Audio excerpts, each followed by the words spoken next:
Ready? Yep. We are here. Hey, Mike Bolson along with Dwayne Etienne. We are here for the 2022 Hall of Fame, Bronco Athletic Hall of Fame induction ceremony. And Dwayne, we got quite a list tonight, and we're looking forward to it. And we're just here to give everybody a quick introduction, and then we're going to go off. We're going to keep the camera on, but we're not going to be talking. But we appreciate all the people that have joined us already. Yeah, it's going to be a lot of fun. One of the inductees is a classmate of mine, so yeah, it's going to be interesting. Yeah, Sammy. Sam, yep. God, I listened to his interview. I watched it earlier before this, and he looks absolutely fantastic and sounded great and got a little teary-eyed, and I respected the heck out of Sammy, and I'm so glad he got in this thing. So. All right, well, we'll let everybody just enjoy this collage. By the way, Sammy, if you're listening or anybody out there, I'm going to get Bill Johnson on here in about 15 minutes, and Bill and I are going to reminisce a little bit about, maybe he'll tell me some good stories about Sammy. I'm sure they're all G-rated, but and then we're going to try to get Mary Rule on. Her dad was on the 1946 football team. Of course, there's nobody here representing that team, so I'll get Mary in over here, and we'll slowly get into this. Everything's going to start about 7:10, but we thought we might as well turn the camera on and let you guys kind of see if you notice anybody out in the crowd. So, Dwayne, we'll see everybody in a bit. Yep.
Well, good evening, ladies and gentlemen. Mike Bolson here, along with Dwayne Etienne. And Dwayne, the meal's been served. Silent auction's going on right now. Pictures are being taken by a lot of those, like the 1993 high school Bronco team, which is getting inducted tonight. And pretty good crowd, Dwayne. It is. I think Ringer was saying right around 175 is what they're expecting.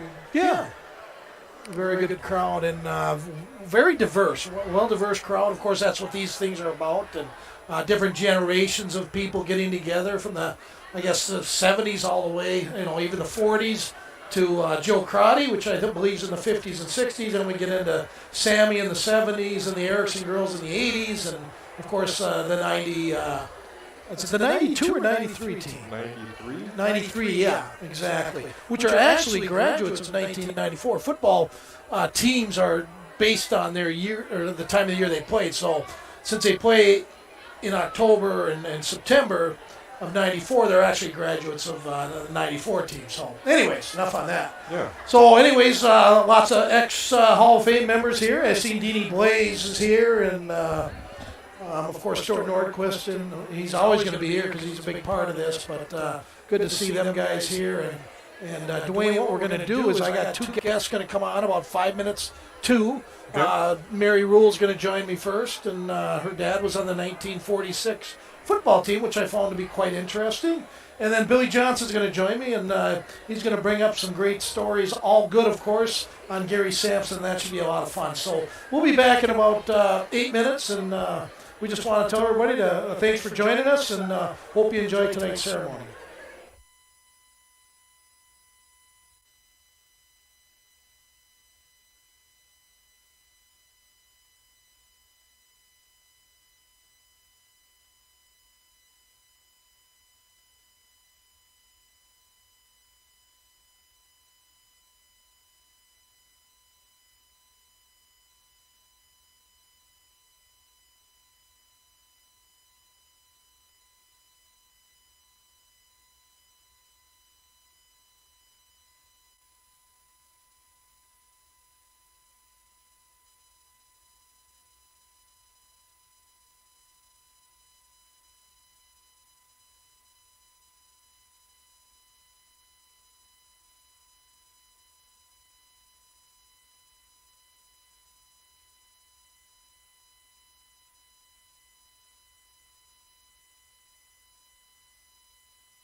And we're back. Hey, Mike Bolson here live at Backus Auditorium. That's where the 2022 Bronco Athletic Hall of Fame induction ceremony. Joining me now is Mary Rule. Mary, class of 80, how are you? Good.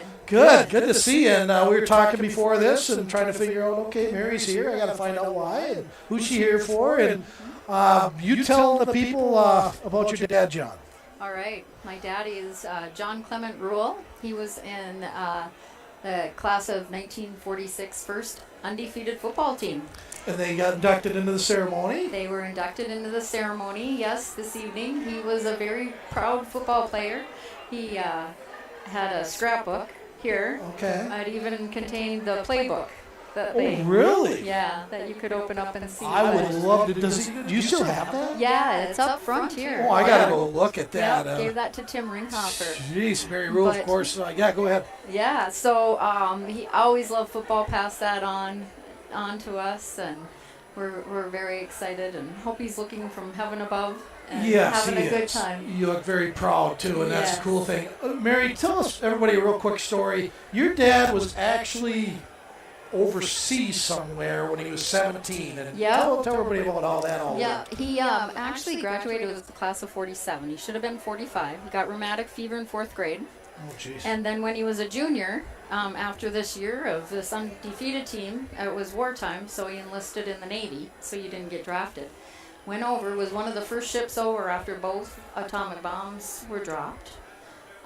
Went ashore after about 6 weeks. He was one of the people, and he said there was actually greenery growing, and they thought decades before anything would grow back. But something, he didn't talk about a lot. Yeah. But for a 17-year-old, and they wanted him to stay in, but he wanted to go back and play football and graduate. So he actually graduated with that next year, 47, and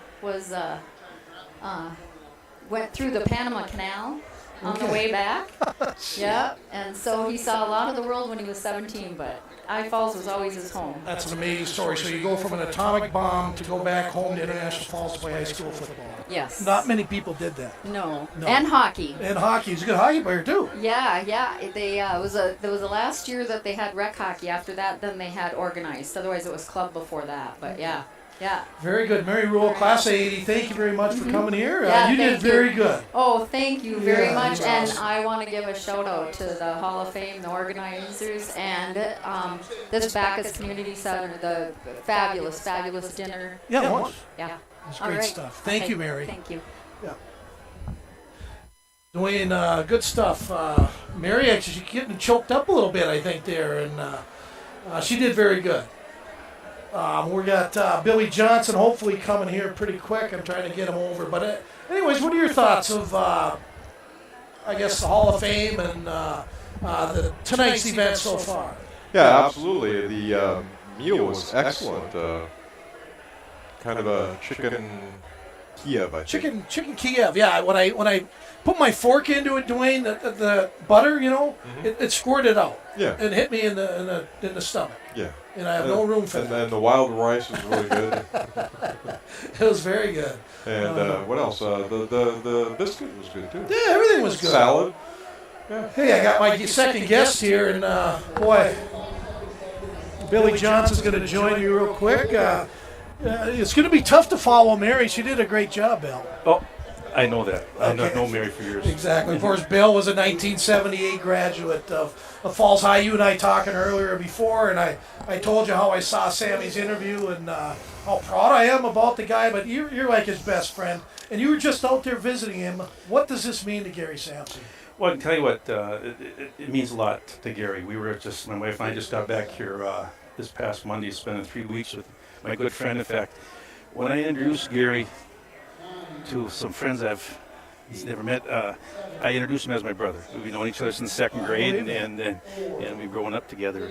And he's doing good. He wanted to be here tonight. In fact, as of last Wednesday, he was trying to get up here, but he's going through some medical procedures right now and stuff, and he's got an appointment here on Tuesday. Otherwise, he was going to be here. He's a proud Bronco. Yeah. And very under the radar. He's on the radar guy. But he was going to be here tonight if it wasn't for the medical issue and stuff. Yeah. So Otherwise, I thought he looked great and sounded great, and everybody will get to see that real shortly here. Absolutely. And like you said, he's a proud guy, and for him to be in this Hall of Fame, he accepts it and thinks the world of it. But he's not one that's going to go out and tell a bunch of people that, hey, I'm in the Bronco Hall of Fame. absolutely not. I can tell you a quick story Yes, here, love that. Mike. My dad, him, of course, Dunn, great hockey coach here, and responsible for a lot of, along with obviously Some will Coach say Larry the Ross. best hockey coach. Absolutely, and responsible for a lot of the state championships, developing kids Yes. up to that point. And when he passed away, my dad sort of became his That's father. all you guys just like one happy family. Exactly. And I can tell you one time those guys up fishing up in Boffin Lake one afternoon, and Gary says, well, this certainly beats handing out diplomas at Fort Francis High School. And my dad looked at him and said, what are you talking about? He said, they asked me to pass out diplomas, but I'd rather be fishing with you. Oh, really? Needless to say, Pops wasn't too happy about that, but at any rate, Sammy. But he very proud, a proud Bronco. Yeah. He's very honored by this tonight. Yes. I can tell you that. And I know his wife, Jeannie, and his boy, they're going to be streaming this. So they're going to be watching tonight? Absolutely. Hey, they're Sammy, gonna if you are watching and listening, Yeah. God bless you. Hey, awesome tribute to you, and nothing more deserving. And yes, you should have been in before Neil and Constantine. I agree. Yeah. Hey, Billy, thanks a lot. You bet. And you're a little emotional right now. Yeah, I know. All That's right. good, though. You bet. Thank you. Take care, Mike. Yeah. And Billy Johnson, again, 1978 graduate, Gary Sampson's best friend. We're getting ready to get this thing going, Tim or Dwayne. And from here on out, I'm done talking. You're done talking. We're just going to let the system take over. Yeah, right now they're still doing silent auction stuff, and then Oh, me and you can talk. when they're done What do you with remember that- about Gary Sampson? Well, Again, this isn't the Gary Sampson show, but yeah, probably the biggest thing I remember, I think I was telling you on Friday, I remember a game where he was skating back behind the net, and he got turned around, and somehow the back of his skate caught the net. okay. And he went down like a ton of bricks. and it was on videotape, so the next week in school at the library, we were watching that thing, and we were just replaying that splat over and over again. So. Again, the others be inducted tonight. Joe Crotty, the Erickson twins, Amy Erickson Calloway, and Ann Erickson Richter. Of course, they played on the 88 and 89 Falls basketball team. Gary Sampson and the 1946 football team and the 1993 Bronco football team. So what we're going to do now is, you guys have heard enough about me. I don't need to talk anymore. We are going to go right to the... We'll go to the podium, Yeah, and we're we'll done listen to talking. what Ringer's got to say. Thank you all for watching.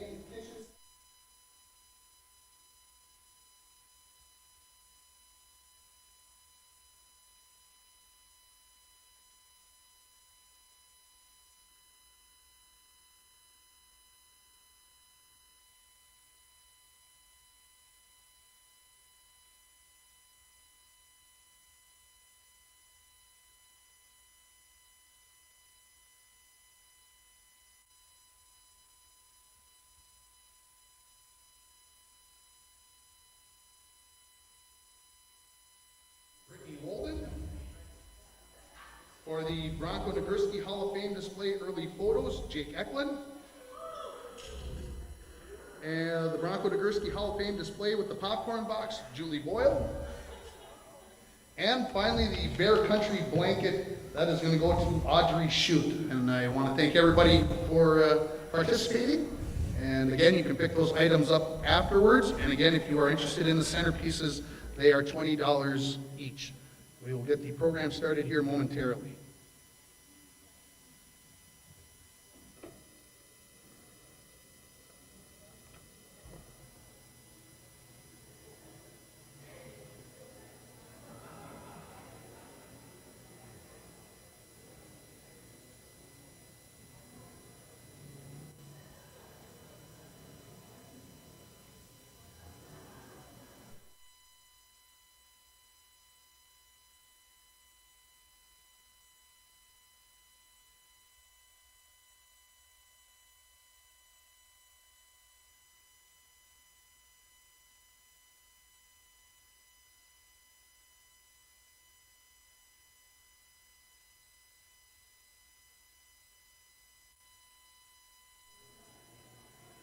Okay, I think we'll get started.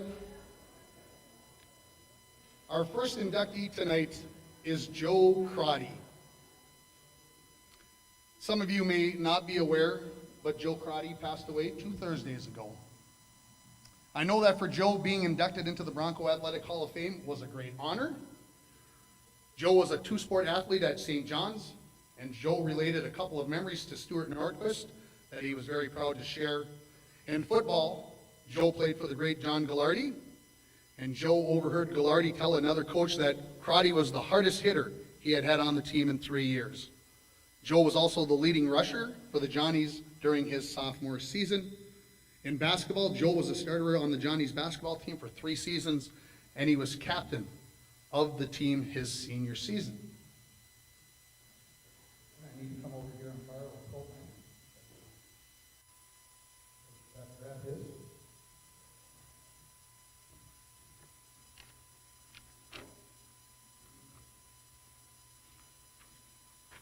Here's what is written on Joe's plaque.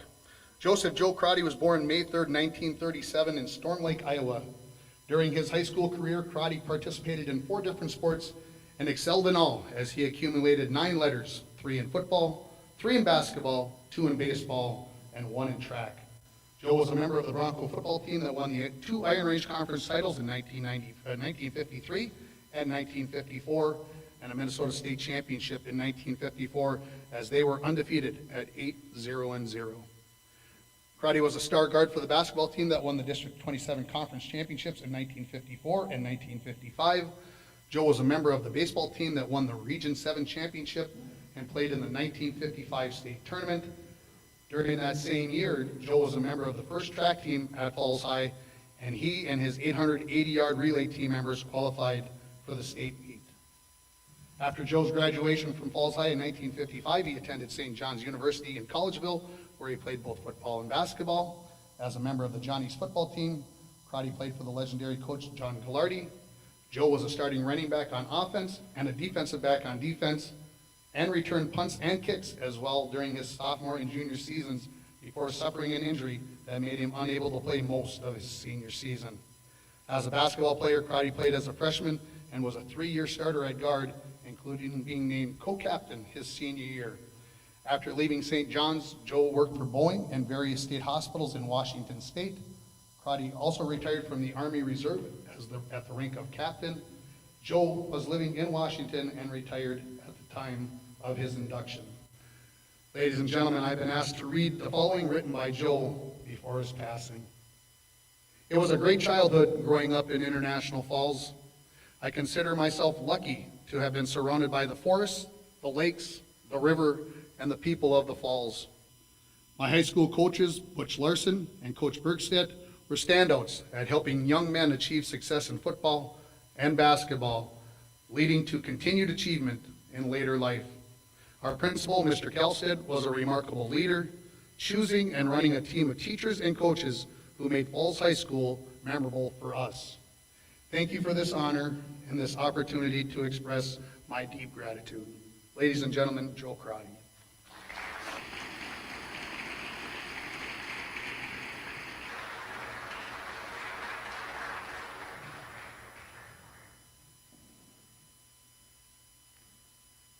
Our next inductee tonight is Amy Erickson Calloway.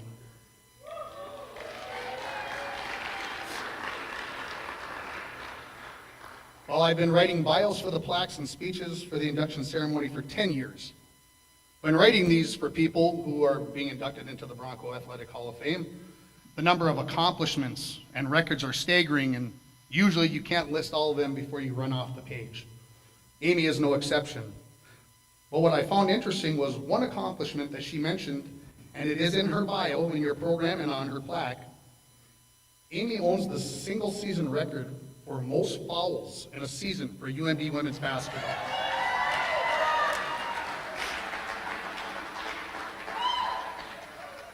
Now, if you understand the game of basketball, getting fouls is not one of those glorious stats, right? Just ask Karl Anthony Towns. But apparently, Amy is comfortable with that accomplishment and willing to take full credit for this one as well. Here is what is written on Amy's plaque. Amy Erickson Calloway was born on November 12, 1970 in Fort Francis, Ontario.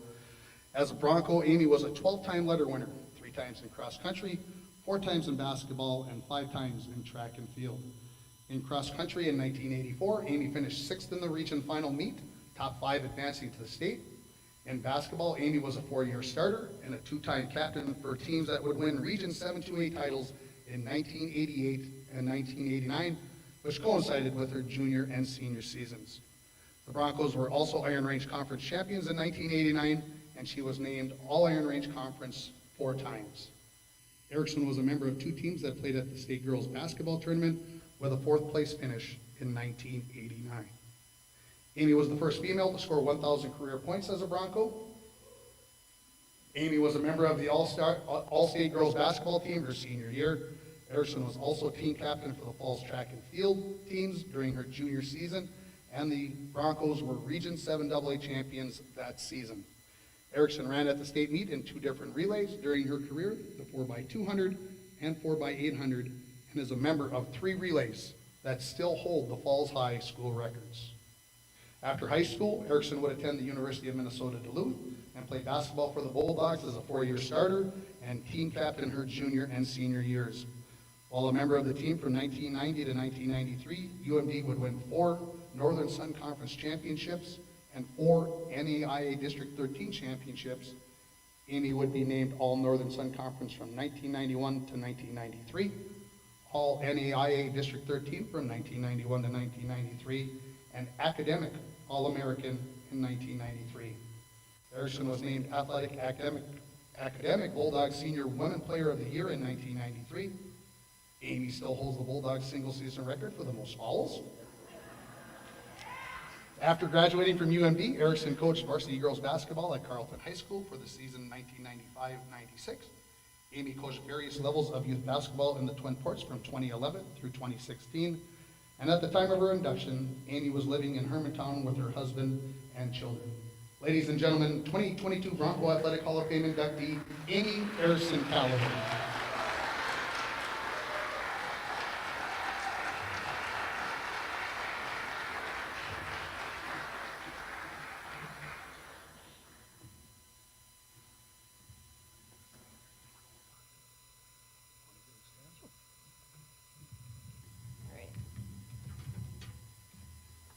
Thank you, Tim. Thanks. Not pretty close to it. You better hold it then. Well, I can adjust The radio guy. it. Maybe. We'll see if I can figure this out. Here.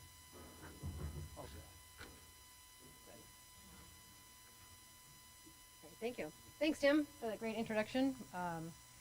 When I first got the call from the Hall of Fame committee, I wanted to say, I'll turn it like this a little bit. well, I wanted to ask, are you sure you got the right twin? Ann, Amy Ann. And that happened about 15 or 20 so times tonight. And it's a 50, no. Can you hear now? Oh, okay. Start over. I was just teasing that Ann, Amy, Ann, all our lives, we were like, which one are you?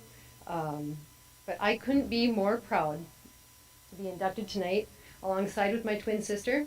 And I was going to ask how many times has that happened, and I'm like, add that to the bio. Put it on the list. Is that another record? Well, before I begin rightfully thanking some VIPs in my life, I want to acknowledge a few people. Stuart Norquist, with the medical event that you experienced 3 short weeks ago, being here tonight, it's an amazing feat. And it's moments like that that put life in perspective. It shows what life's about. Love, admiration, and care about the people in our lives. And Nordy and Sue, I love, admire, and care about you. So, there's 2 people that I want to acknowledge who aren't here with us tonight. My dad, who was a huge Bronco fan. In fact, he used to have an office right up the aisle there across the hall. And I remember I was about 4th or 5th grade. He'd come to Bacchus on the weekends. And I'd tag along and I'd shoot hoops, and he'd tell me to stand on those hash marks around the key. And he said, make a basket on this one and move back to the next, and then you can move back to the next hash.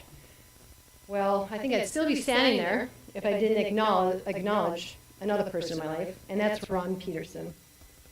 Pete taught me the mechanics of shooting a basketball with consistency, and more importantly, he taught me about life.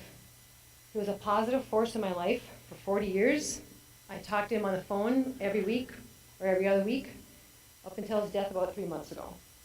Tracy, Rhonda, and Dan, you three with Pete and Jackie became family. Tracy, you were my first coach. Rhonda, you were at all the practices. You were here at Bacchus when we'd be shooting, and I spent my life growing up with you. I love you. There's a chair at my table tonight that's holding space that Pete's always going to hold in my heart.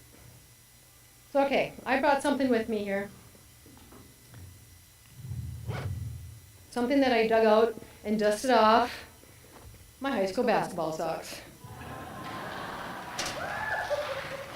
These are about the only physical keepsakes that I've had from back in the day. But, you know, looking at them now, I kind of think that they're a reflection of today. Look how they've kind of lost some of the elasticity, kind of like some of my skin. They're kind of sagging in the middle a little bit. And they're a little stained, but, you know, that's racked up to experiences in life. So they're a little bit out of style, but you can ask my kids about that. That's kind of my fashion faux pas. But look again. See how vibrant the purple and gold are? They beam Bronco pride. Do you see the quality of construction? These socks are kind of like a foundation. So, just like the quality of people in International Falls and the foundation of being a Bronco, it made me who I am today. I couldn't be more proud of being from International Falls. It's such a unique, small town. Anyone from here or living here knows that it's next to the only national park in the state of Minnesota, and the unparalleled beauty is just literally out everyone's front door. It's a unique town, too, in the sense of its bit of remoteness. Maybe made more so then because it was before the invention of iPhones. So our connections as student athletes were on those long road trips on the yellow school buses, which just became part of our fun. So this small town way up north, it's a place from which so much athletic talent has come from. It came from coming from greatness and excellence and class. That's what I think about International Falls. The greatness, you don't have to look beyond the I Falls mascot, Bronco, from which the name, we all know, Bronco Nagurski came from. And I was going to say, if anyone has not read that Monsters of the Midway book that was up on the auction, it's excellent. More greatness, Larry Ross. He just retired before I started walking the halls up in the high school, but his shadow was there, building the perennial hockey program that International Falls is famous for. So the greatness of the Broncos is just solidly established by the people who came before us. Excellence? International Falls has produced an extraordinary amount of excellent athletes, too many to choose, to name. Seems like every era has top talent that they put out. I went through high school being surrounded by players who made it to state in girls basketball, state and boys hockey. There was conference football champions, there were state shot put champions, state track participants. That's who I was with every day in school. Having that much excellence, it comes from somewhere. I think a belief in something greater than oneself. I could not wait to be a Bronco. I remember in elementary school, I couldn't sleep the night before the holler track meet. I just wanted to compete. So being a Bronco, to me, so proud. Sports was the community's social events. I could see my participation as just being part of the collective. Sports gave me an identity, and the teams that I played on were like family. So if sports was the pulse of International Falls, then the heartbeat came from the community. By family, fans, students, cheerleaders, and by the band. My next lifetime, I want to come back in the band. I've told my friends that. What a team. They're all in synchrony. They're all sitting there playing. And the Dirty Dozen had their own Letterman's jackets. Excellent athletes in the community, and it's just an excellent community. So class, I want to talk about as a Bronco athlete. I just competed on high caliber teams with quality athletes. I can say we were in a class all our own, but that just wouldn't be too classy. One person to me that exuded class more than possibly anybody was Jim Rolando. Calm, kind, always sharply dressed, and he was present at all the sporting events. Our AD was a class act. I remember I'd make it part of my high school morning routine before classes. I'd walk by his office just to wave at him, and I loved getting a smile back from him. So another book, if you haven't read, is Pooner, Mr. Rolando's story. That's really nice too. He represented class. He instilled pride in the purple and gold. So what I believe to be true is that success starts at the top. Coaches are important. They're the head of the team. They set the tone. The coaches of the Broncos past, present, and going into the future, they impact people's lives. I want to credit my Bronco coaches for impacting mine. I can clearly see how blessed I was to have coaches who were so dedicated to their sports teams. My coaches were fun. They were fun to tease. They were also serious about competition. Their expectations for their programs reflected their time and effort, and they were to be carried out by us athletes. So thank you to my cross-country, basketball, and track coaches for your high standards, for your deep beliefs in me as one of your athletes. My coaches were class acts. Kevin Dowdy, Dr. D, you were the Bronco girls basketball coach for over 2 decades. You brought 3 teams to the state tournament. You coached hundreds of players in your tenure. That's a lot of impact. You made basketball fun to play. You taught me the love of the game and the love to compete. More than anything, you taught with sportsmanship. You exemplified sportsmanship and modeled the importance of camaraderie. So thank you, Kevin and Shelby. I love you guys. Stuart Norquist. Okay, Marmaduke. This might be another time that we could celebrate, but we want to know what the M stands for his middle name. We track girls have been wondering for 30 years, so that's a sidebar. I digress, but our nickname is for Nordy is Marm. Nordy, you're in 2 Hall of Fames. You could be in more. Everything you do represents greatness, excellence, and class.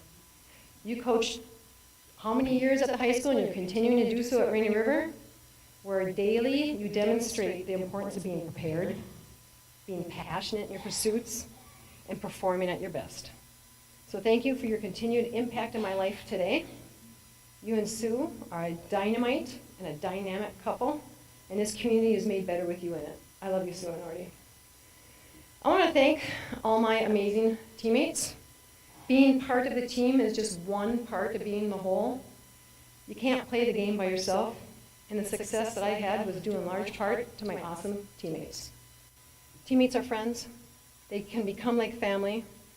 My situation, however, actually having family become teammates, well, that's pretty special. To have played it with Ann on the same teams in high school and in college. My friend Karen Scholl here tonight, the same. The 3 of us playing as Broncos and teammates at UMD together, lots of stories. I love you both. And then my college teammate, out of the blue, drives up, Christy Plant. Love you too. Oh, teammates create connection, some for a lifetime. My Bronco teammate and lifelong friend, Don Pekarski, her own daughter, is going to play basketball in college basketball in Hawaii. I picked a good friend, right? Hawaii. Can you say road trip? There's some special family friends that I'd like to thank tonight. Barb and Mike Rudd, you exemplify the spirit of what makes up International Falls community. Your work ethic, owning your own business, Mike, being on the front line as a firefighter.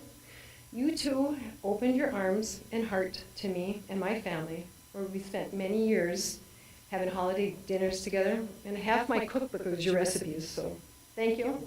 I love and admire you both. My mom, my brother, sister, dad, words can't express the love I have for you. Mom, you were always there at every game, every track meet. You were always there to pick us up late after when the buses got home. You're always there on weekends, right here in Bacchus, as we were shooting with Pete. You're always there after your work to cook us healthy meals. You're always there. I'm thankful for everything you've done for me and everything you mean to me. I love you, Mom. My family, who knew that this very same road right out of International Falls would lead me to the greatest love of my life? I was smart enough when I got to UMD to marry the captain of the football team. We've been together 32 years, married almost 25. Mark, you bring the most joy and fun to my life, and I'm always going to love holding hands together as we go for a walk in the woods. We've created our own little team. It's kind of funny because a person pointed out to me as I told her that my daughter created a family dinner night, and she said, Amy, you said team dinner, not family dinner. We are a team. I'm so proud of my children. I'm lucky to be their mom. My oldest daughter, Maya, isn't here tonight. She plays for the tennis team on UWS. She's set to graduate next semester.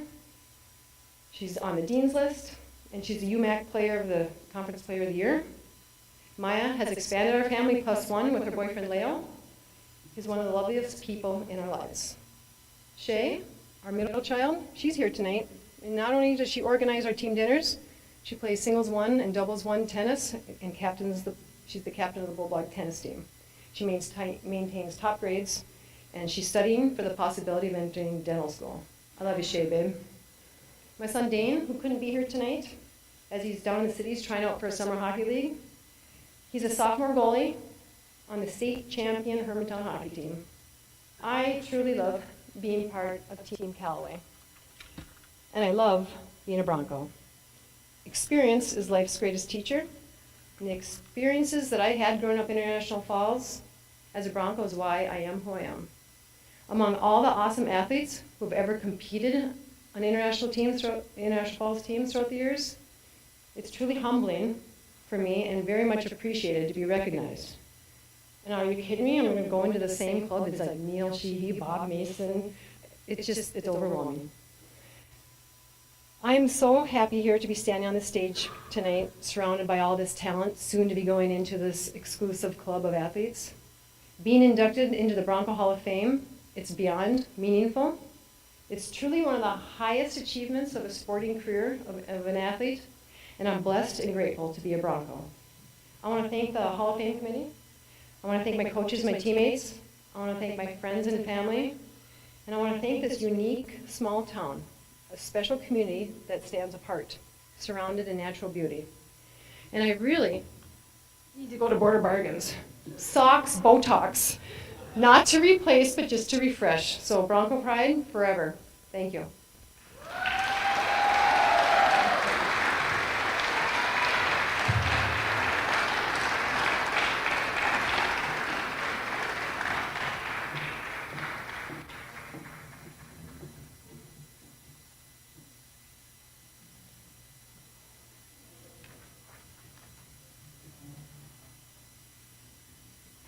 Thank you, Amy.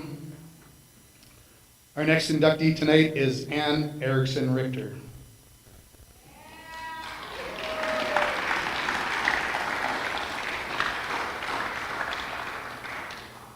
Well, everybody knows how coaches are. We just heard Amy talk about that.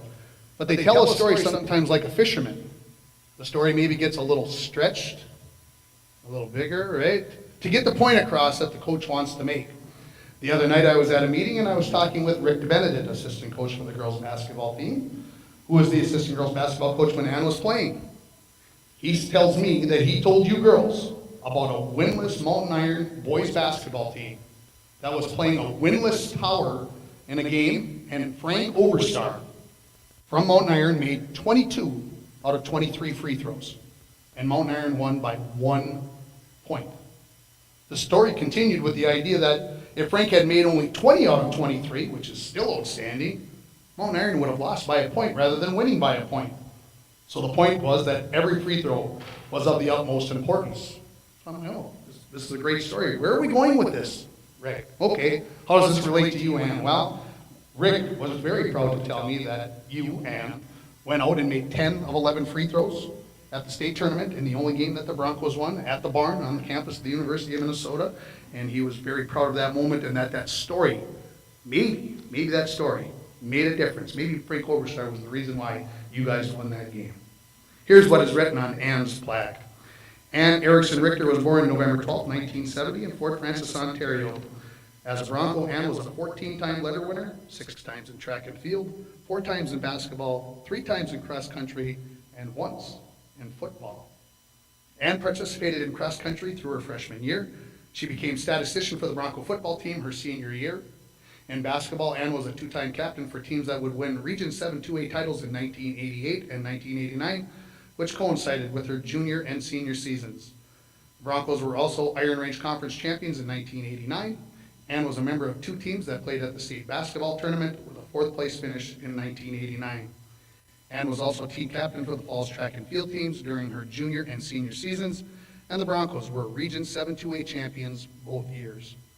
Ann ran at the state meet in 3 different relays during her career, the 4x100, 4x200, and 4x800, and is a member of 4 relays that still hold the Falls High School records. After high school, Ann would attend the University of Minnesota Duluth and play basketball for the Bulldogs. While a member of the team from 1990 to 1993, UMD would win 4 Northern Sun Conference championships and 4 NAIA District 13 championships. Ann would be named All Northern Sun Conference in 1992 and 1993, All NAIA District 13 in 1993, and Academic All-American in 1993. After graduating from UMD, Ann was an assistant coach at the College of St. Scholastic for 1 season. At the time of her induction, Ann was living in Texas with her husband and 2 children. Ladies and gentlemen, 2022 Bronco Athletic Hall of Fame inductee, Ann Erickson.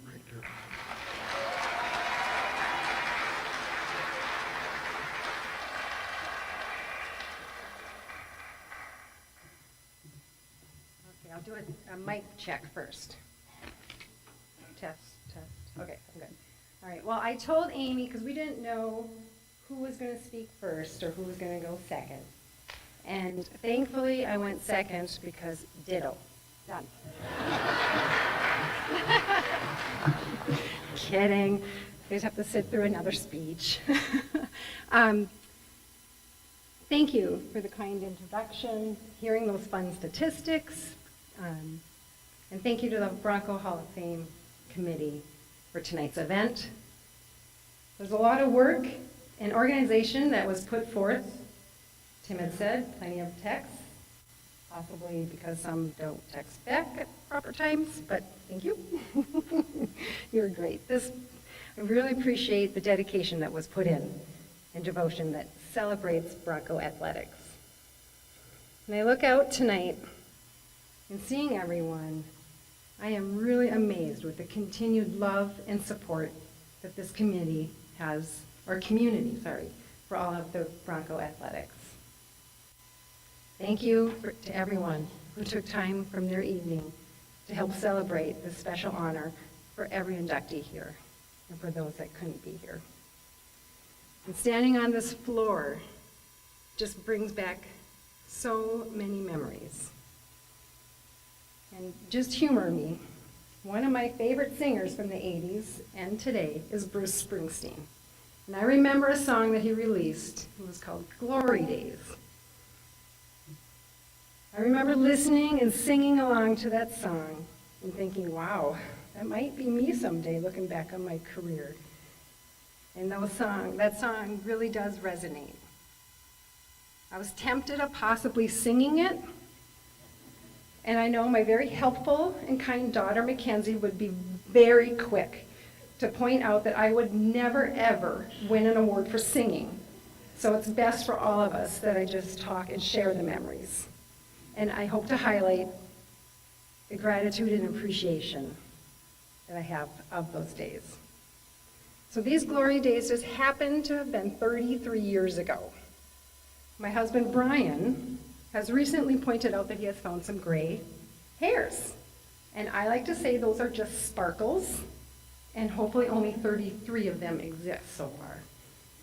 Why the number 33? That number was also my UMD basketball number. And I only had that opportunity to play in college because of the strong foundation that I had growing up here in International Falls. Being a Bronco was simply the best. I'd like to start off with some comments of focusing on my teammates. I told you it should be ditto. Some of them are here tonight. Karen, Don was here, and Christy. I saw you walking across this floor with your fabulous smile. Thank you for being here. Fills my heart. Some of my besties, Carmen Moorhead and Pam Davison, were not able to be here, but I feel your love and your support and enjoyed all the texts. Saying good luck. To me, it has always been about the teammates that make sports so special. I truly adored being on a team. And I know I am up here tonight because of all of what we were able to accomplish together. My teammates added the spice to my life and the lasting friendships that what we have is truly what makes the glory days. I want to acknowledge some of my coaches who were the leaders that helped shape my glory days. Coach Dowdy, who I lovingly know you as Dr. D. I look back now and I am completely perplexed how you ever were able to handle our quirky and craziness out on that basketball court. You knew just when to run a crusher drill to push us or punish us. When it was time to take a quick timeout and celebrate with a game of fun lightning. I love how you showed us that toughness encompasses fun. Your balance of tenacity and easygoing attitude helped guide us to the success that we all shared together. That balance is what I learned from you, and I work on using it each and every day. So thank you for sharing your superpower of life's balanced perspective that comes so natural to you. Mr. Norquist, there is a very special place in my heart for you. So much so that I'd like you to know, and everyone here, that we have officially named our cat after you. And he is one cool cat. I have been blessed to have you as my track coach, and yes, even my football coach, even if it was being the statistician. I'd always tempt you that I'm joining the football team, Norty. Every year. Marm, watch out, I'm coming out for the football team. And all of a sudden he taps me on the shoulder. You want to be on the football team? Really? All right, I'll gear up. No, stats, Ann, stats. I've been fortunate to see you coach from both ends of the coaching spectrum, of the boys and the girls. And when you first became the girls' track coach, we had heard whispers of your strict reputation. Like the bus rides were supposed to be quiet with no music and listening to our headphones, and we thought, no way, no. We loved pulling pranks on you. And I know that you knew who it was, even though he never said a word. It was so fun.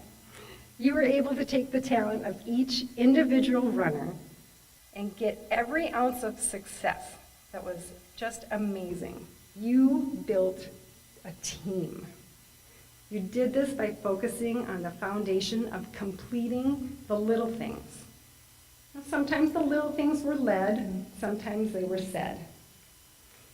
And one of my favorite memories was going to the board in the weight room where you posted the daily workout and always having the positive quote of the day.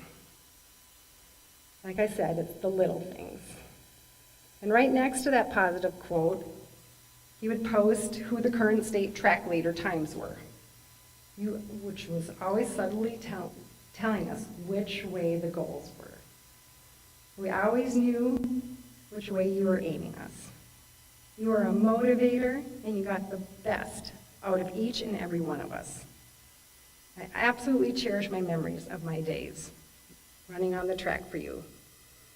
Thank you, Coach, for teaching me that putting forth effort and completing the fundamentals and completing them well has built the strong foundation that I have in my life. And to the Peterson family, a very special thank you for the forever heart connections that we still share today. I really feel that our story speaks about the beauty of sports and how coaches can influence a young person's life. For life. Tracy, you opened that door of how our families, by being the head coach of some wild seventh graders. You knew you had a talented team. You went home, you told your dad, with Pete, Dad, I've got some athletic girls who can't hit the broadside of a barn. Can you come and help teach them how to shoot? And many, many hours have been spent on this floor.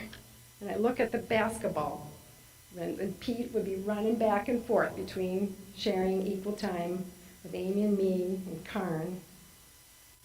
The hours that he gave us was such a gift. Rhonda, you were the absolutely most enthusiastic cheerleader, team organizer, teenage problem solver, and our ultimate healer. So even though Pete and Jackie were not here with us tonight, I know they're still coaching and they're sharing their light and love from above. And one of my favorite Pete philosophies was, do a job, big or small, do it well, or not at all. So thank you, Peterson family, for all of your love. My hometown, which is another song of Bruce's that I won't sing. My hometown is International Falls, and it epitomizes what a family community who truly embraces sports. I look back on my glory days, and I remember how impactful it was to have the community celebrate all of our teams. I felt so supported by the school, the teachers, the local businesses, all of the parents, and all of the classmates. All of the residents of this who made this community a wonderful place for me to grow up. A special memory I have of our community is how everyone celebrated when our girls basketball team headed to state. We had a police escort through town that navigated an important pit stop at Hardee's, who donated chocolate chip cookies and milkshakes to all of us. And I think I'd also like to do a quick shout out to all the bus drivers. Seriously, living in the Falls, our road trips are unique. They were long. And today, I struggle going to Target, which is only 10 minutes away. To me, this town is just so special, and it just shows how much that they love their kids.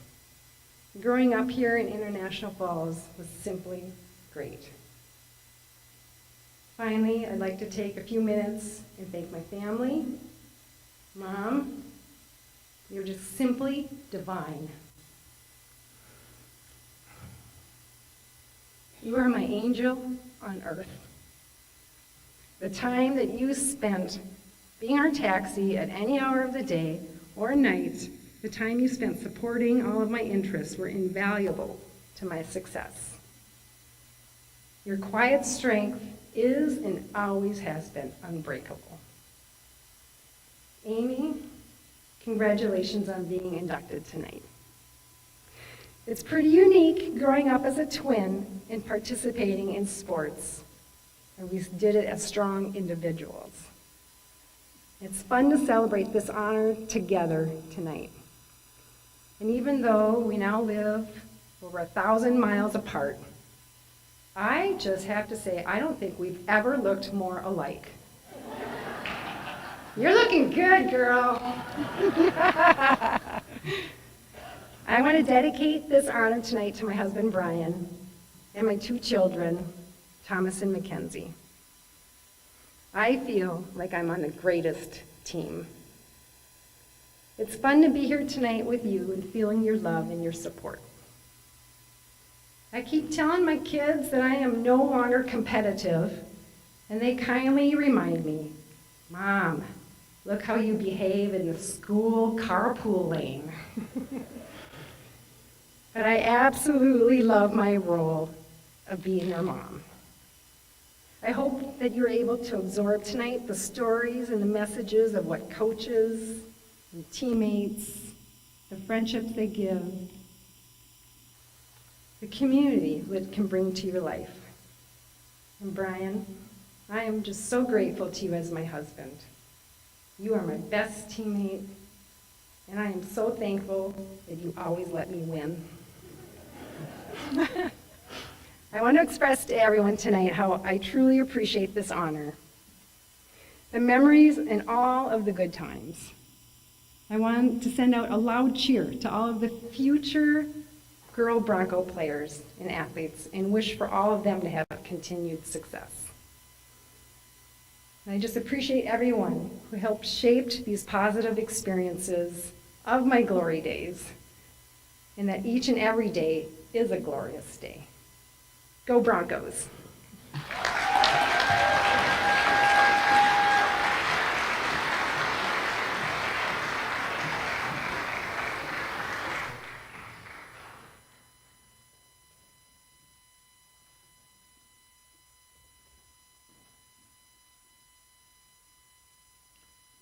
Thank you, Ann. Our next inductee tonight is Gary Samson. As I mentioned before dinner, Gary was able to represent the United States at the 1984 Winter Olympics as a member of the men's hockey team.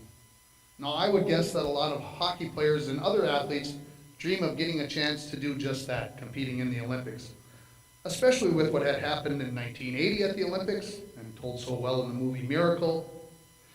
But I have been told that Gary wanted to make the Olympic team for another reason that might be bigger than winning a gold medal. See, Gary's dad was an Olympic hockey player for the USA in 1956, and his team won a silver medal. So for Gary, it was a dream to get to do something that his dad got to do. Pretty nice dream. Here's what is written on Gary's plaque. Gary Sampson was born August 24th, 1959 in Atikokan, Ontario. Gary was a 5-time letter winner as a Bronco, 3 times in hockey, and twice in baseball. Sampson had an outstanding senior season in hockey as he was named All-Iron Range Conference and All-State. Gary was named to the WCCO, Pioneer Press, and Duluth News Tribune All-Star teams and received the Hibbing Daily Tribune Iron Range Conference Outstanding Player Award. The Broncos were Region 7 runners-up his senior season. After high school, Gary went on to play hockey at Boston College in the Eastern Collegiate Athletic Conference, becoming captain of his senior season. Sampson scored 31 goals and 94 points in 106 games before joining the United States national team from 1982 to 1984. Gary followed in his dad's footsteps and went on to play for Team USA in the 1984 Olympics in Sarajevo, Yugoslavia. Following the Olympics, Gary signed as a free agent with the Washington Capitals and played 15 games in the 1983-84 season. Sampson scored his first NHL Hockey League goal in Minnesota, which was extra special for him. He scored his second career goal in the 1984 NHL playoffs. Gary split the following 2 seasons between the Capitals and their American Hockey League affiliate Binghamton, where he received their 7th player award before playing his final year of professional hockey with the Baltimore Skipjacks of the AHL in 1987-88. Sampson ended his NHL career with 13 goals and 22 assists in 105 regular season games.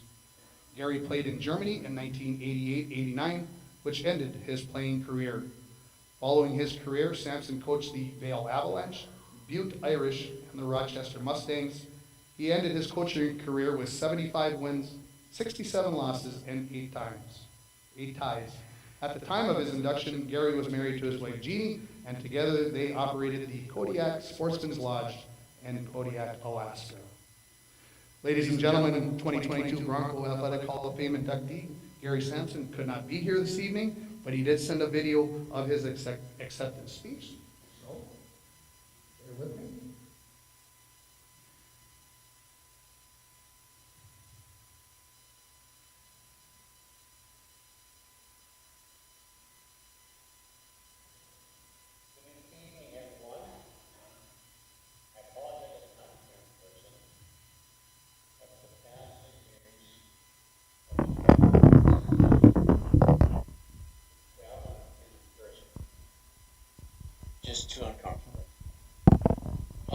wants to leave the warm Arizona sun.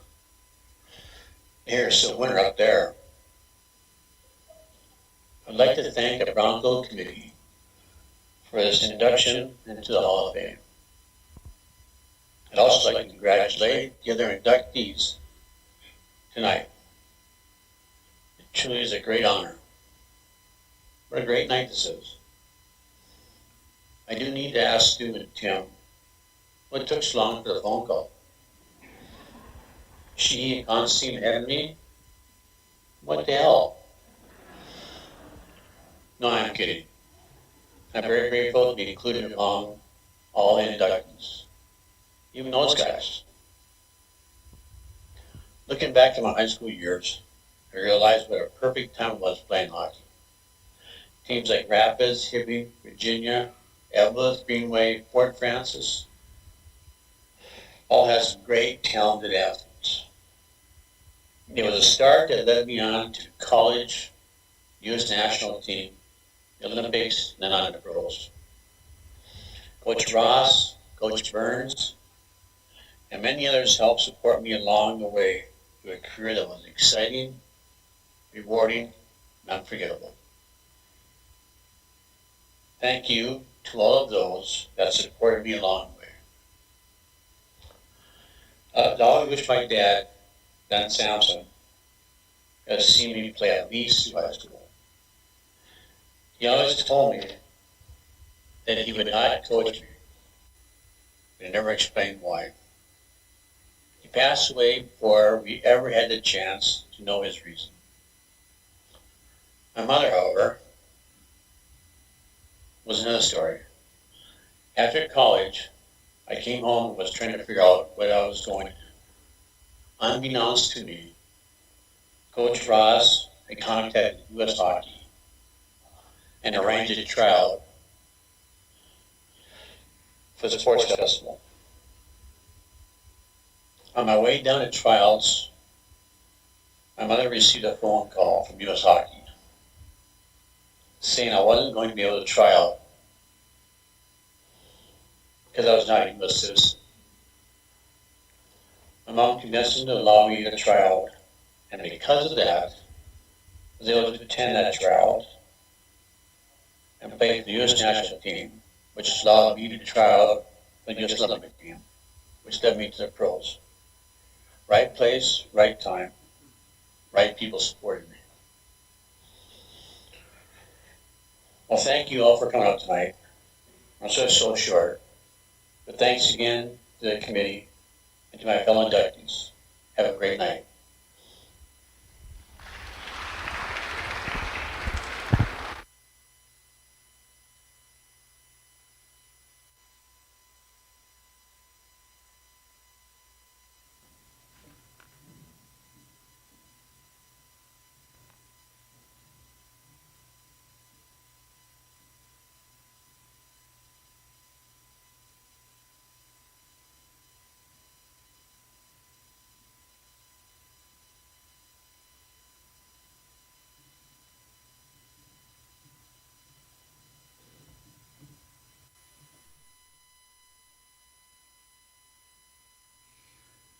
Thank you to Gary for sending the video. We certainly appreciate his words. Our next inductee tonight is the 1946 Bronco football team. The 1946 football team was the first football team to go undefeated in a season. Only 3 other teams can make that claim. The 1954 team, the 1955 team, and the 1961 team. The team was made up of many players who had returned from serving their country in World War II, but were past the high school age. Today we might think of them as super seniors that we have in our college ranks due to the pandemic. The team went 6-0-1 that year, and the first game of the season was a game against Bemidji that they ended up tying 6-6. They then went on to win the final 6 games. The next 4 games by shutout: 18-0 over Grand Rapids, 6-0 over Fergus Falls, 13-0 over Evelyn, and 20-0 they got past Chisholm. The final 2 games of the season were a 20-6 victory over Ely, and then a 26-12 win over Virginia. Ladies and gentlemen, at this time I will introduce the team members. Okay, so first of all, those that are not here tonight or do not have a family member here tonight, so hold your applause. I'll just read through them, all of them very important. Bob Romprey, Fred Day, Aldo DeMarchi, Art Tureen, Chet Wagner, Ted Thompson, Robert Gerlach, Donald Villalta, Charles Hokinson, Dale Hamilton, Jim Gordon, Robert Johnson, Donald Dunbar, Bill William, Norman Beach, Gerald Knapp, Ronald Larson, Art Olson, Bill Rogers, Joe Soboleski, Frank Scott, Merlin Holm, Eugene Granger, head coach Jack McClellan, and assistant coach Henry Peters. I will now call the family member up who is in attendance and their relation to the players that are remaining. They will be receiving a framed certificate and a history of Bronco football book written by Stuart Norquist. First of all, Lynette Russo, daughter of John Rule.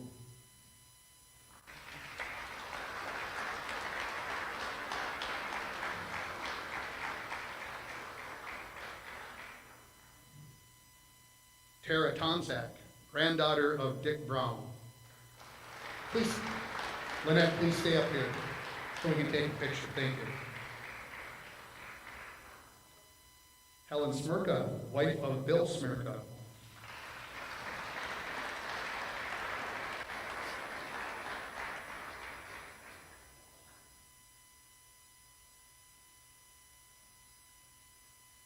Ryan Terry, son of Edgar Terry.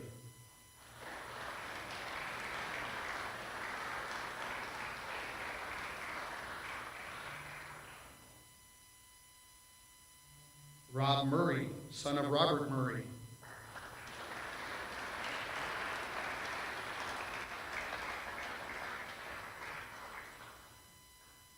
Brad Mongrain, son of Gerald Mongrain and nephew to Art Mongrain.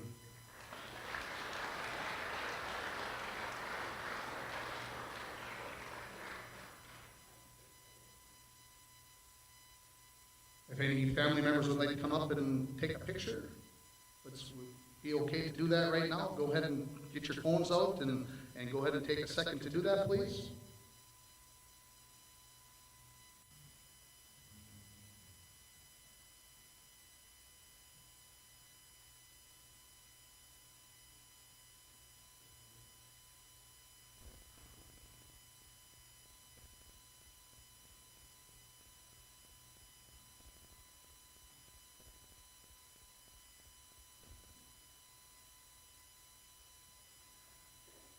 On behalf of the 1946 football team, I accept their induction into the Bronco Athletic Hall of Fame.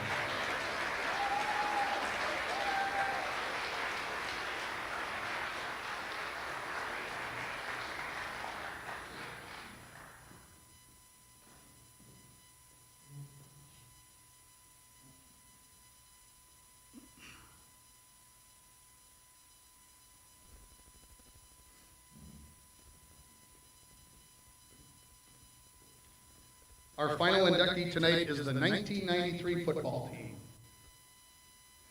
Well, what a season they had, folks. An 11-2 season. They were C-Range Conference champions. They were Section 7A champions. And they ended up taking third place in the state tournament. Could go through the list of the games. They started the season by defeating two Harbors, Crosby, Ironton, Virginia, and Cloquet. Then a little stumble against Hermantown, their lone regular season loss, and then wins against Greenway, Proctor, Evelyn Gilbert, and Mesabi East. In the Section 7A tournament, they took care of business against the Proctor Rails and the Hermantown Hawks, two of Stuart's favorite teams. Then the legendary game in Hutchinson, which I'm sure we may hear some about coming up, and then the game at the Metrodome in which they lost to Detroit Lakes. This team still holds 3 team records. One of them, the most yard gained by rushing in a game. Stuart must have been feeling particularly well that night. 581 yards of rushing against Cloquet that night. They still haven't forgiven him. Most total yards in a season, 4,633 total yards in 13 games. It's a good number. This one I don't think will ever be broken though. You guys will hold this one forever. Most fumbles recovered in a year, 24. 24 fumbles recovered in a season. That's not bad.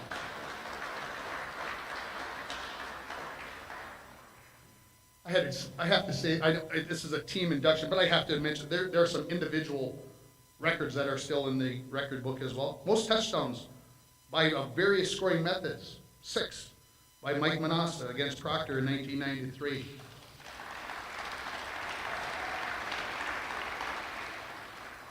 If I might add, I think the first day that I lived in International Falls, Stuart showed me every one of those 6 touchdowns while talking on the phone and controlling the remote control. Conversation and yes. Most rushing touchdowns in a year, 30 by Mike Manassa. Most touchdowns scored in a year, 34 by Mike Manassa. Getting back to the fumbles. Most fumbles recovered in a season. Mike Manassa and Derek Bilbin both recovered 6 fumbles that season. That's being in the right place at the right time. Most PATs made in a game, 7 for 7 by Matt Corbett against 2 Harpers. Yeah. Matt also owns the record for most PATs made in a season, 39. And the most defensive points in a season, 348.5.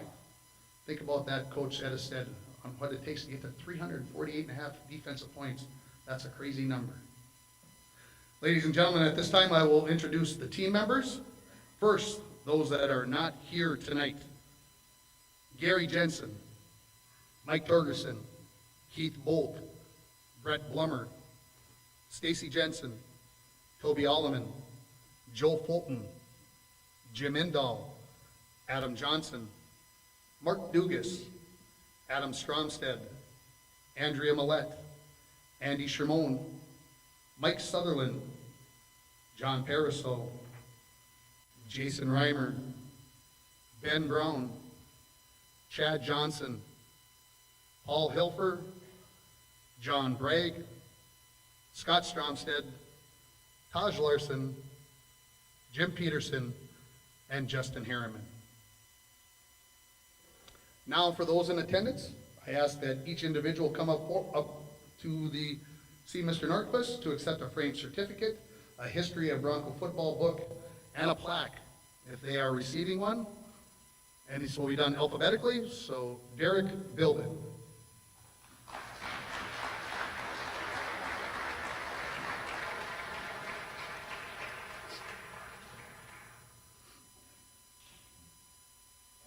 Jim Black.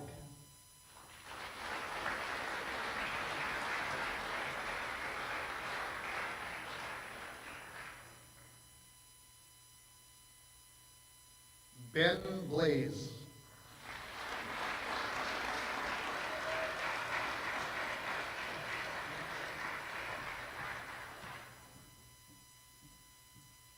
Paul Shute.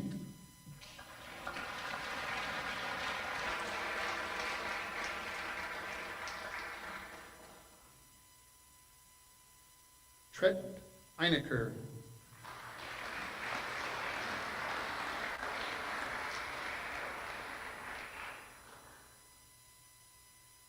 Jake Eklund.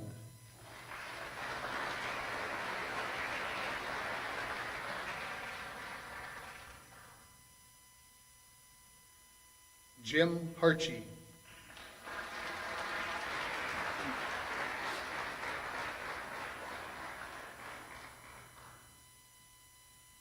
Roger Johnson.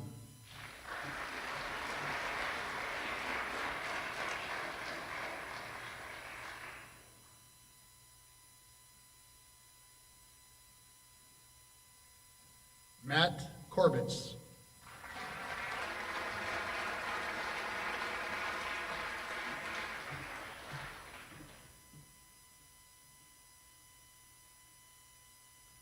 Brendan Lampa.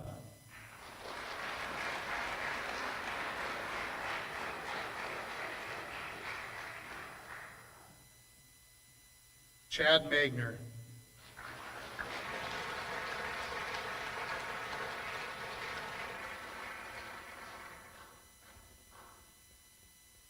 Alan Yuso.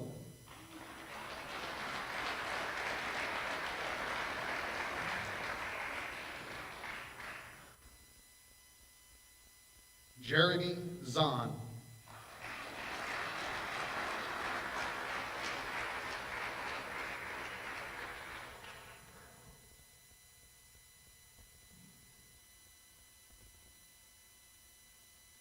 Team trainer, Gary Potter.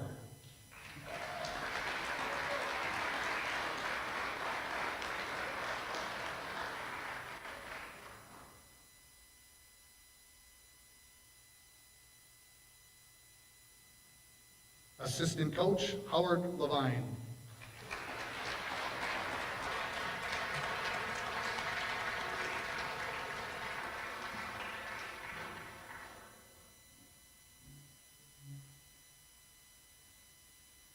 Assistant coach, Bruce Schmidt.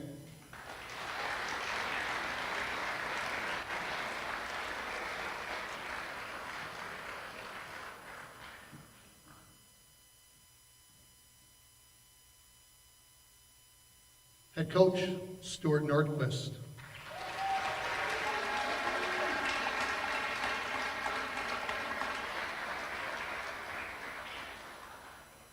And accepting the induction on behalf of the entire team, captains Aaron Ginter and Mike Manassa.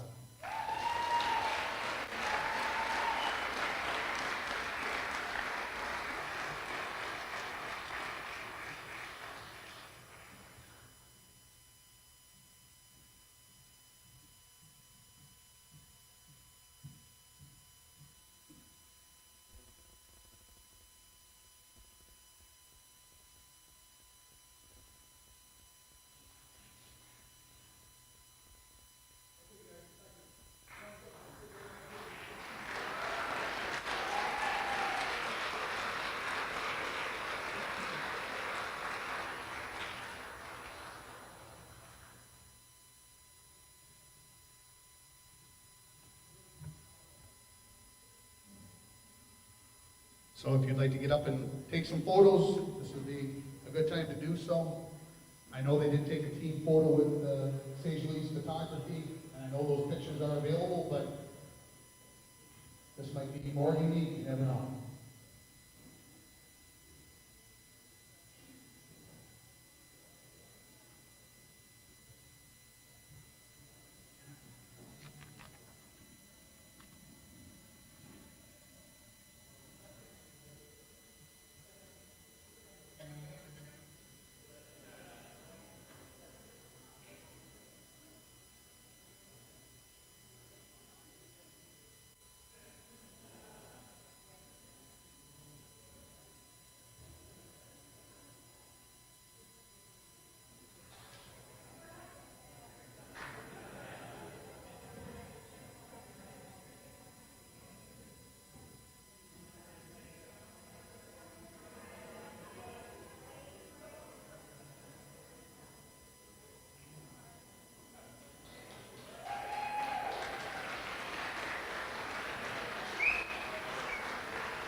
Right into the top. Here we go, huh? Yeah, just put those right here, that way they don't slide off like it. Yeah, I will. Can everybody hear me? No? Try to talk loud, right into the top. Can anybody hear me? Let me see, maybe I forgot to turn it back on. I did. There it is. Let's see if Hello? that works. Oh, much better. Hello, everybody. So, first of all, thanks to all the guys from the 93 team for coming out. Some people came, Paul Shute from San Antonio, Texas. I mean, that's a long ways to come. gonna be short and sweet, not much of a talker. So we were kind of talking this morning about what it meant to be Broncos and how in our day, like the kids have their phones and social media stuff, and they want to be like professional athletes, and all we ever wanted to be was just Broncos and playing football at the football games, watching your guys that were right there. That's who you wanted to be. The coaches, Nordy, Howie, Trinity. I mean, you just didn't want to embarrass them. So more than anything, I think it's just pride. Hopefully the kids get it today. We'll see. Not too much more than that for me. Mike?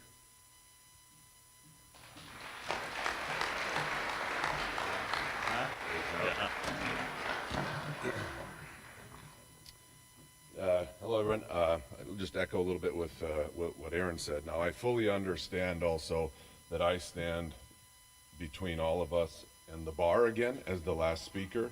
So I'll be quick, just like Aaron as well, too. So fully understand the responsibility that I carry here. But like everybody else said, want to thank all of you for being here tonight.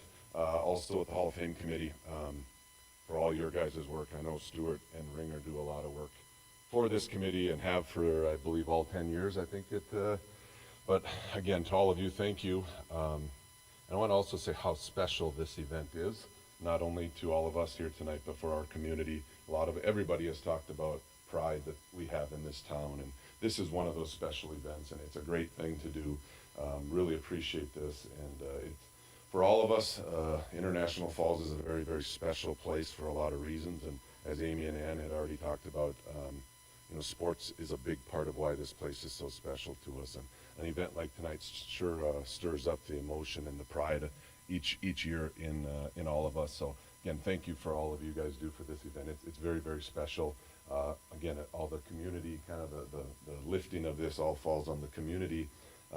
If you want to get involved with it, I would really, really encourage people to do this again, because it's not easy, and it takes a lot of people. Maybe a retired chiropractor starts with G and ends with Harry Potter should get involved with this. But again, thank you for the committee and all that. I'd also like to congratulate all the other inductees tonight on behalf of our team. The Crotty, Joe Crotty, and Jim Crotty. That's a name when we were growing up. Aaron talked about wanting to be Broncos, and that was a synonymous name, that family name within football and in International Falls. So congratulations to the Crotty family that's here tonight. Gary Sampson, Andy Bilbin was in our era and was the nephew of Gary Sampson. A lot of us remember him playing for the Capitals and then also coming back and skating hockey camp in the summer. He'd come back and skate a few times. So congratulations to him as well, and on his induction. 46 team. They're here in spirit with us tonight, obviously, and being two teams going in together, it's pretty special. There were two people that I knew, and a lot of us knew on that team. Bitchin' Bob Gerlach. If you knew Bob, he used to give us unmerciful crap about how that his team was so much better than we were at the time. And Paul Hilfer and Joey Fulton, myself, got a lot of grief from Bob on that. And then also Helen's here somewhere. I don't remember where she's at, but Bill Smirka as well. So it's kind of cool to go into the Hall of Fame with another football team and a couple people off that team that we do know. Amy and Ann, here you guys are. So much fun this morning on the radio. Aaron and I and Brendan and Jake were talking about it after. We were out late last night at the Mortar Bar. Stories were flowing, among other things, and we had to get up and go meet Amy and Ann and Ringer at the radio station today, and it was great listening to those stories. So many of us remember watching you guys play. You guys were awesome. There's a lot of former teachers for us. I see Mrs. Rasmussen here. Mrs. Erickson is right in the front as well. One of the other things that we really appreciated when you guys made the state tournament, both junior and senior year, and our teachers can attest to this. We weren't the greatest students. We really appreciate it because we got out of school and we got to watch you guys on TV.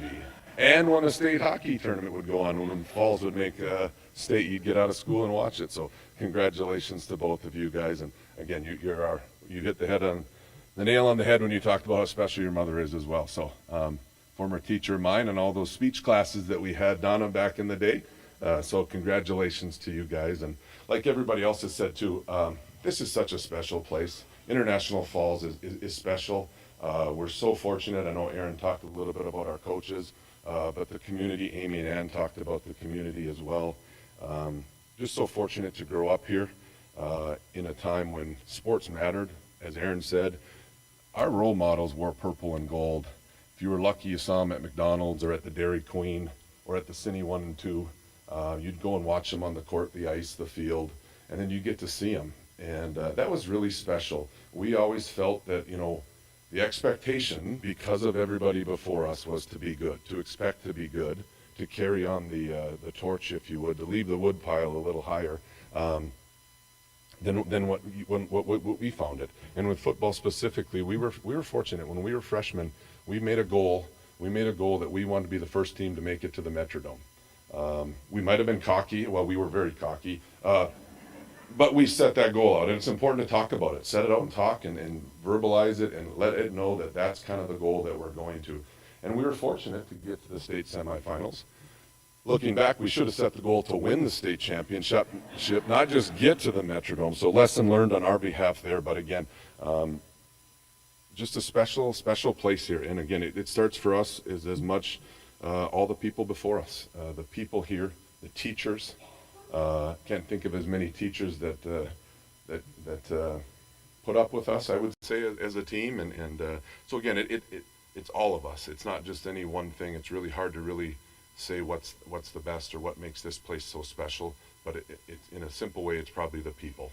And again, Aaron and I talked for 2 days about what we were going to say and how we're going to share this. And neither of us really told each other what the heck we were going to say.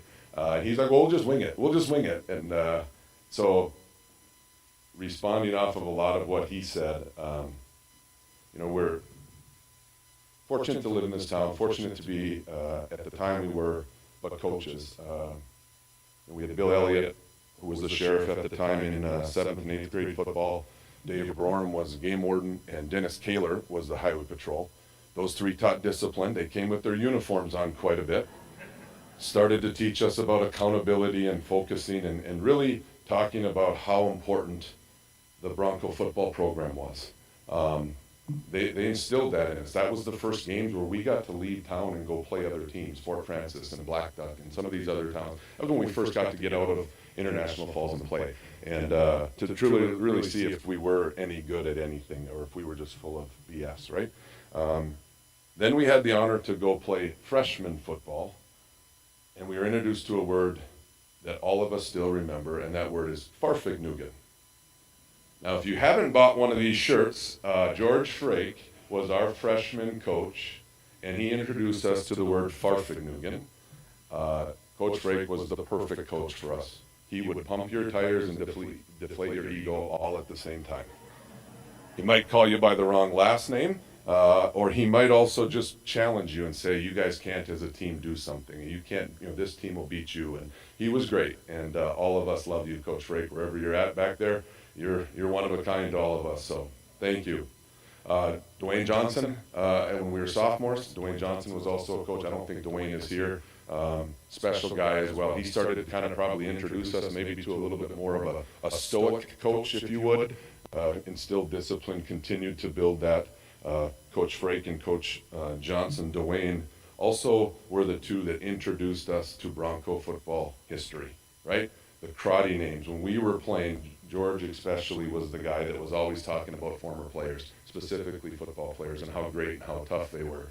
Speaking of toughness, when you have a former wrestling coach and Dwayne Johnson, you can't come and say, hey, my leg hurts or my arm hurts today, coach, I don't want to practice. It wasn't an option. So they instilled that, again, that belief and the tradition of what we have, what the type of program we are a part of. And that was always special to us, is the history lessons that you would give to us and instilling in that there were a lot of great teams before you. You guys aren't the best ones, so to speak. And both of them did that. So, and then we got the opportunity as juniors and seniors to move up to the varsity with the staff, like Aaron said.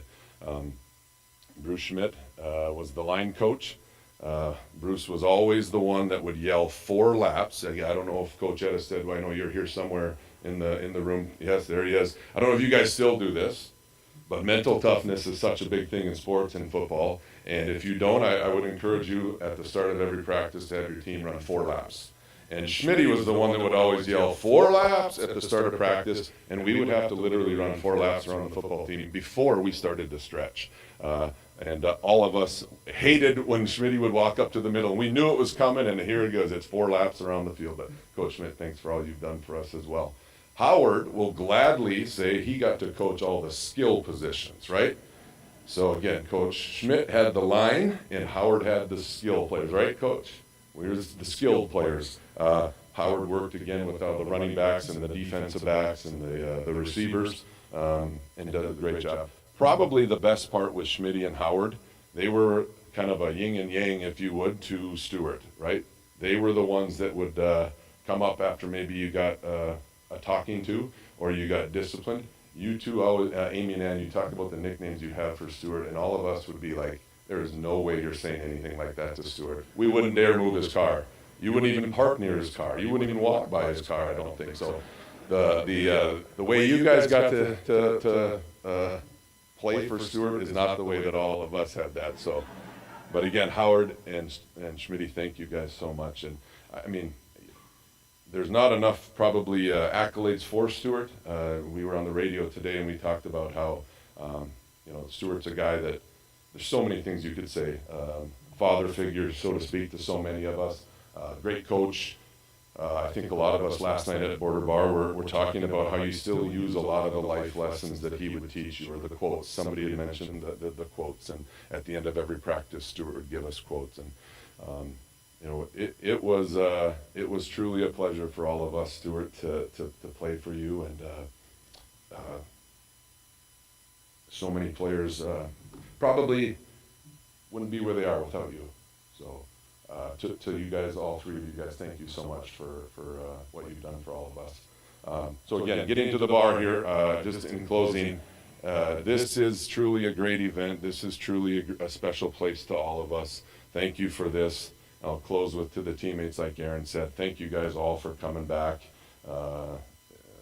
There's more stories for us to share again tonight, I know, and special team, special group of guys, and we're always going to be together, and love all you guys, and again, thanks for a wonderful evening, everybody.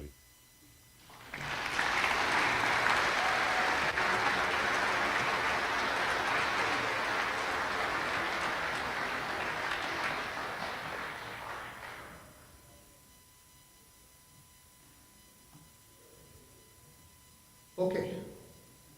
Thank you, Mike. Thank you, Aaron. A few announcements. Remember the silent auction items. Make sure that you pick up your items, pay for them with Judy. If you will want to take home a centerpiece, $20, take one. Make sure you pay Judy there at the table. We appreciate everybody that did that. I have been informed that the bar will stay open as long as people remain around. Please understand that if you are going to stay around, they are going to start cleaning up, taking the tablecloths off, moving tables. They have stuff going on here tomorrow, but you are welcome to stay as long as you would like to stay, so please do so if you choose to do that. The stories should be continuing to flow and do all of that. I want to remind everybody a couple of other housekeeping things. Again, it was live streamed. Thank you to the radio station. You can go to yourliveevent.com and watch the ceremony all over again if you would like to at a future time. And everybody mentioned the radio broadcast this morning. It is available on the radio's Facebook and Twitter pages. So if you want to go back and listen to what was discussed this morning, you can do that as well. Anything else? You make out the checks to ISD 361 is where all the checks should be made out to if you're writing a check for the silent auction or for the centerpieces. Anything else? Judy, did I do all right? We're good? All right. Thanks everybody for being here. Congratulations to everybody who was inducted.